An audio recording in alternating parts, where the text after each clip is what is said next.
do think there is the term conservatism, and I think conservatism maybe here in the UK has a different connotation, maybe to different people. Maybe I'm the only person who thinks of conservatism in this way, but conservatism is the desire to conserve some sort of a view of the world that has existed in the past and during which you were advantaged. And that by keeping those conservative ideals, you're able to actually create a continuity. That continuity is not one that's been inclusive of me, so conservatism I have very limited tolerance for, particularly the American brand of conservatism. I do believe, think about what I do. I'm a venture capitalist. All I'm trying to do is to find disruptive technologies that help to make the world a better place. My father before me was a person interested in trying to feed the world by actually increasing crop production, so yields per acre and all those sorts of things. The belief that you can actually continue to exist in a world that is past, or some of the things which have occurred, and that those might be comfortable in some ways, they're obviously not very comfortable in others. So for me, I believe it feels as though we're in sort of the last gasp of, and when you see this much fighting, it's like the sort of just before a person sort of gives up the ghost, that they're in some ways that this is a last fighting chance. And I do believe we actually have an opportunity to make an indelible and an irreversible impact, and that's what we hope to do this time, because we've seen this movie before. After the Civil War, there's a thing called radical reconstruction in the United States.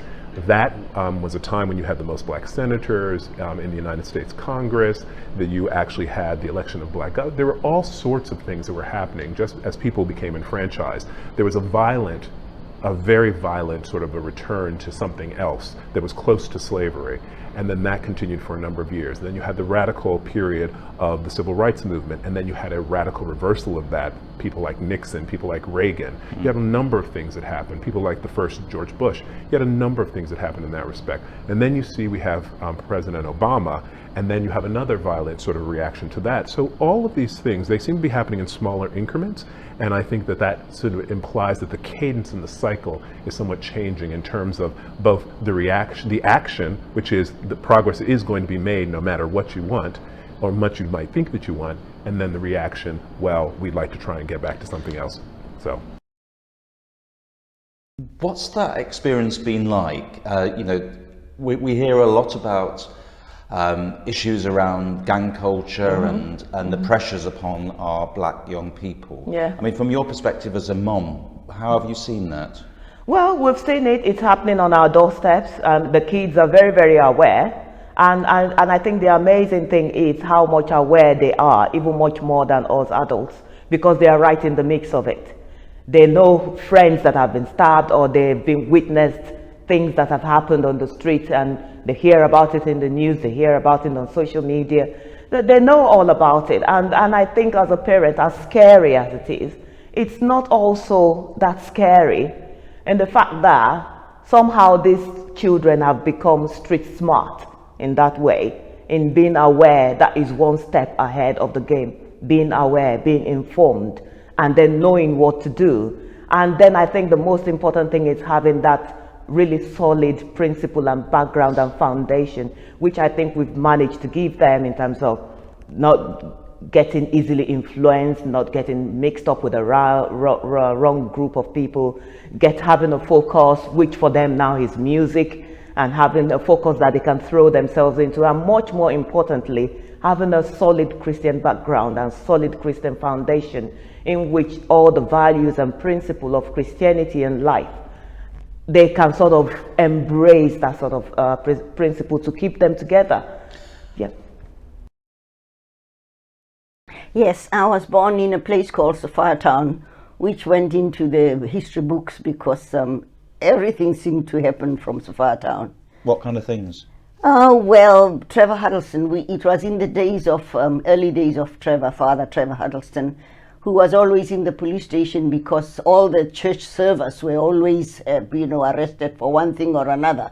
You know, the idea that you look like you are about to commit a crime. You know, It was always very strange that a person could be arranged for that, because you could be waiting for a girlfriend looking perfectly normal, nicely dressed, and, wondering why is she a bit late. And then you get arrested for that. It's interesting, isn't it, you say that, because I think that's still the experience of young black people today, you know, in our own society. Exactly, The yes. police think you look suspicious because you're black and hanging around. Exactly. Yeah, yeah. Yes. But yes. so just tell us, because a lot of people will have heard of Naught for Your Comfort, which is Father Trevor's great book, yes. wasn't it? Yeah. But what was he like as your priest then?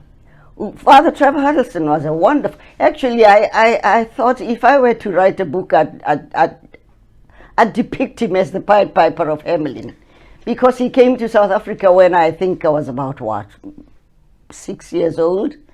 And all these children, my friends, 10, 12, 15 of us would be walking behind this tall, handsome man, you know, in a safari hat and short pants with his cassock rolled up around his waist, and his lively, shapely, hairy legs. And he'd get off his bicycle and he'd kneel down and we'd be ruffling his hair, because for us, we wanted to know what white hair felt like. Yes. And I remember one good sermon that he preached once when he said, if you'd like to see true love, true Christian love, just give one banana, a normal sized banana, to a group of playing children and see how far a banana can go, until it gets to the last one with dirty fingers and you just lick and you're happy that you also got a share of the banana. How lovely. And that was a wonderful sermon, and people spoke about it for weeks, really.